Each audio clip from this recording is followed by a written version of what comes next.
Ну, воруют у нас электричество, это что, не дает нам повода. Мы за это все годы ни разу не было административного, по-моему, да, ни к административной ответственности не привлекали, тем более к уголовной ответственности не привлекали. Так? Или я ошибаюсь? Нет, мы привлекаем, например, Это по контрабанде. Да, по контрабанде, а по использованию майнингов в сетях Черноморэнерго, кому мы привлекли, идет прямое откровенное воровство государственного имущества. Почему мы не можем? Это же товар. Почему я могу объяснить? Как административно. Да, пожалуйста, потому что это интересно действительно. На прошлом совещании тоже, Валерий Пухович, я тогда тоже говорил о том, что, в принципе, те законы, которые сегодня имеются, нам позволяют, в принципе, решать все вопросы. То, что даже говорили о том, что мы никуда не можем зайти, не заходим, забираем и все остальное. Но та норма закона, которая сегодня действует, то есть от 300 киловатт, да, вот потребления, там уже доступает уголовная статья. Мы предлагали, чтобы это было гораздо меньше, были разговоры о том, что будет 30 киловатт.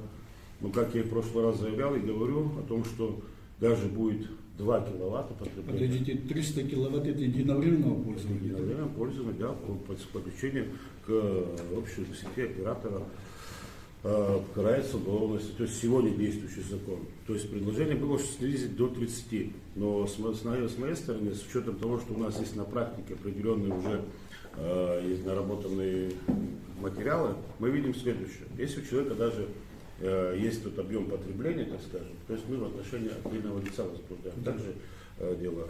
Что получается? При наличии такого количества потребления появляется несколько людей. То есть несколько людей, которые между собой делят этот объем потребления. Каким образом? Тимур Иванович, они делят объем потребления? Я вам скажу так. Вот, пришли мы на обед, появляются 2 человека. Говорит, половина вот это мое, второй говорит, половина мое. Соответственно, оба делают материал.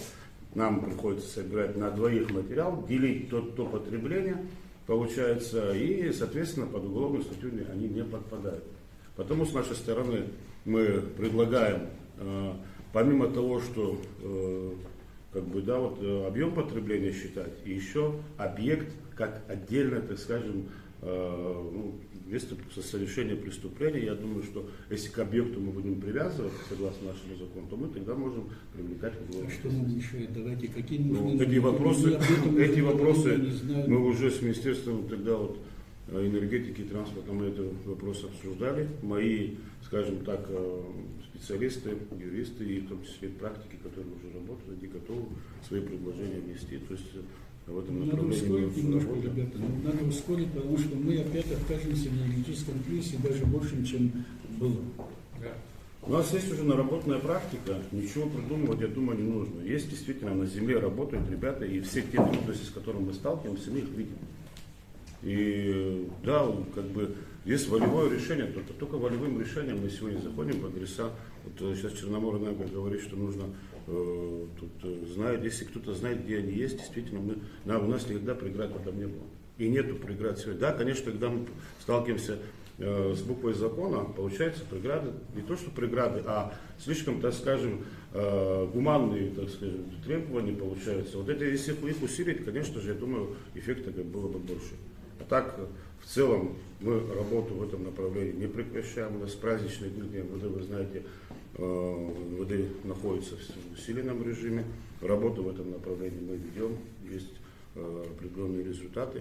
Но прям вот сейчас сказать так, что как первый вал мы сейчас уже такого количества мы не видим. Фактически по адресам ходим, мало очень. Здесь очень много зависит